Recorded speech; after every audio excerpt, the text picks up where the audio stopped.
तेरी निगाहे नाज से दोनों मुराद पा गए ते। हुण शाह जी घर घर नहीं जाना चाहिए, हुण तुसी चल के आओ। शाह जी क्या काम करना है, आप तैयार होकर आए। शाह जी समुद्रों में छलांग लगानी है। आज इस्लाम की जो तशरीह लोग करना चाहते हैं ना, वो ये है, मजबूत पाकिस्तान होता तो बर्मा की बच्चियां रोती हुई मर जाती। मजबूत पाकिस्तान होता तो वहां शाम की बच्चियां ये दीवारों पर लिखती हुई चली जाती कि दोबारा उमर ने नहीं आना। अगर मजबूत पाकिस्तान होता तो मकबूजा कश्मीर की बच्चियां दरियाए झेलम के किनारे खड़े होकर कहती हैं, महमूद गजनवी के घोड़े नहीं आने, महमूद गजनवी दोबारा नहीं आना, शहाबुद्दीन मोहम्मद गौरी नहीं आना, सुल्तान इल्तमश नहीं आना। ये मैं उन बच्चियों को कहता हूं, मैंने कहा बच्चियों तुम किससे दरखास्त कर रही हो? अब तो इस्लाम अमन का दर्स देता है, अब सलाहुद्दीन अयूबी पैदा नहीं करता, अब इस्लाम अमन का दर्स देता है, अब मोहम्मद बिन कासिम पैदा नहीं करता, अब शहाबुद्दीन मोहम्मद गौरी पैदा नहीं करता। इस्लाम अमन का दर्स देता है कि बर्मा की बच्चियां चीखे तो उनका बच्चियों सब्र करो, इस्लाम अमन का दर्स देता है। क्यों जी हजरत, इस्लाम अमन का दर्स देता है। एक औरत की वजह से रसूलुल्लाह ने पूरे कबीले को निकाल दिया, बनु कैनुका को, फरमाया निकल जाओ यहां से, तुमने एक औरत की तौहीन की है। पूरे कबीले को हुजूर ने निकाल दिया। आज मुसलमानों की औरतों के साथ जो कुछ हो रहा है वो तो मजमे में बयान करने के। जो आदमी पानामा लीक्स वाला हो वो ओबामा को खत लिख सकता है? ओबामा को खत वो नहीं लिख सकता, खत वो लिख सकता है जो 17 साल का हो और सिंध के साहिल पर एक बच्ची चीखे तो मोहम्मद बिन कासिम वहां आ जाता है। बच्चियों को कैद कराने के बाद खत भी कोई ना लिख सके और फिर हमें कहें कि मौलाना नरम बात करो, नरम बात करो। बच्चियां तो लोग बेचते ही रहते हैं ना। हम बच्चियां तो साढ़े कोई मसला नहीं, बच्चियां हमारी बच्चियां बिकती रहती हैं। वो अय्याश शहजादे रहीम यार खान के अंदर आकर शिकार करें, उनको पूरी सिक्योरिटी दी जाए, उन अय्याशों के लिए अय्याशी का सामान बनाया जाए। वो अय्याश यहां शिकार करने आए, उन अय्याशों का दरवाजा बंद करो, उनको भेजो मुल्क शाम की तरफ।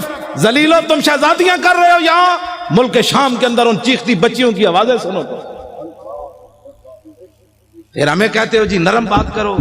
उन अय्याशों ने जो यहां आकर अय्याशियां करते हैं, तुम इतने बेगैरत हो गए हो। कहां इस्लाम में शहजादगी तक का तसव्वुर ही नहीं है। इस्लाम तो इतना सख्त है जो गवर्नर के बेटे को भी कोड़े लगवा देता है। सईद बिन आमिर अल-जुमही। बस अब तो टाइम भी हो गया। सुनावा जी? ओ पिछले नहीं बोले भाई, पिछले नहीं बोले।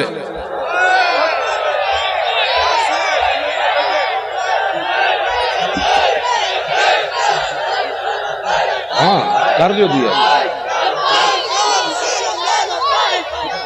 जी। सियासत हमने सियासत करनी है भाई। उच्चा सारे आवाज, सारे उच्चे हैं, हाथ चुको।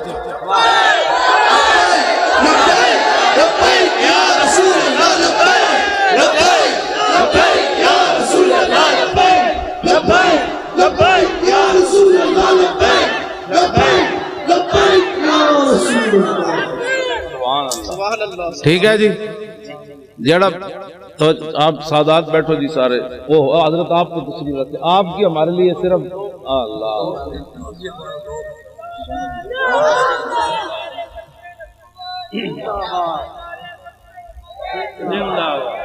तवज्जो और पहले ही बड़ी लानत है। तुसी अपना काम करो। जब काम आप अपना करेंगे तो ये नारे लगाने की जरूरत ही नहीं होगी। अब काम करने का वक्त है। बाहर जाके जिन्हें भी गल की थी ने जी ये क्या हुआ, समझ लो वो 2 नंबर बंदा से। 2 नंबर बंदे का काम ही नहीं है इस्लाम का काम करना। मैं 2 नंबर जड़े सन तो 1.5 मील भी हुजूर ना न चले। और जो 1 नंबर थे उन्हें क्या हुक्म तो दो, घोड़े समुद्र में भी छोड़ देंगे। कमाल वाली बात।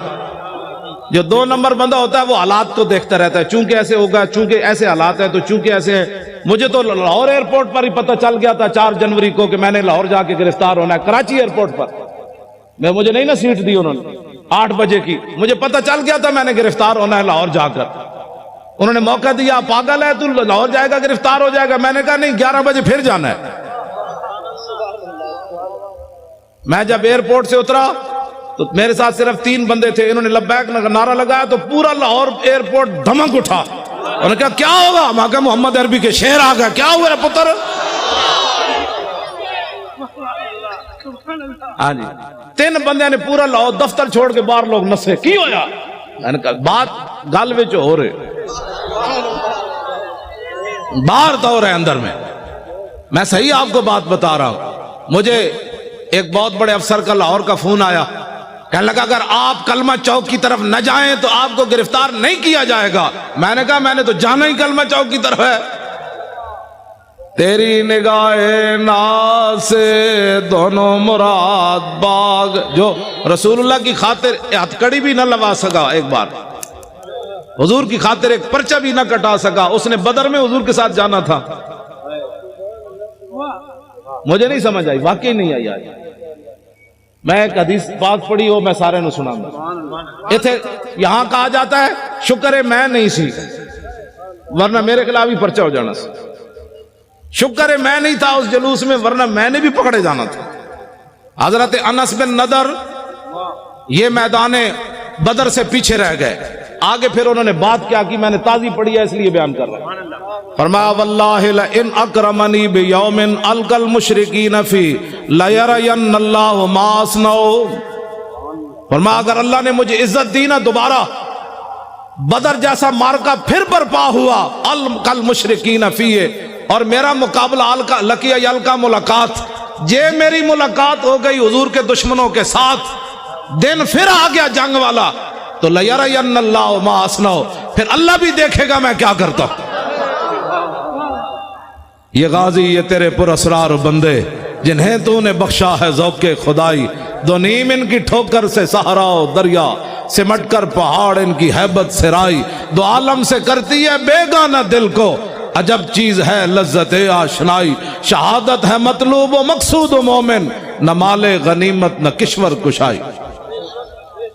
और कभी आवारा हो बेखान माइश्क, कभी शाहे शहान नो शेरवाइश, कभी मैदान में आता है जिर्रा पोश, कभी उरियानो बेतेगो सनाइश, कभी तन्हाई को हो दमनिश, कभी सोजो सुरूरो अंजमनिश, कभी सरमाया मेरा बो मिंबर, कभी मौला अली खैबर शिकनिश। इश्क तो अपना फैसले करने में खुद बड़ा दलेर, उसने को पूछ कर फैसले करने होते हैं। मौला अली को पूछा हुजूर किवें चलना है, मौला अली खुद चले, फरमान अल्लज़ी सम्मतनी उम्मी। और हजरत अब्दुल्ला बिन रवाह को हुजूर को पूछ के शेर पढ़े कि आगे ये खड़े हैं, आपके इश्क ने खुद पढ़े फैसले, हट जाओ मोहम्मद अरबी के गुलाम आ रहे हैं, हट जाओ रसूलुल्लाह आ रहे हैं।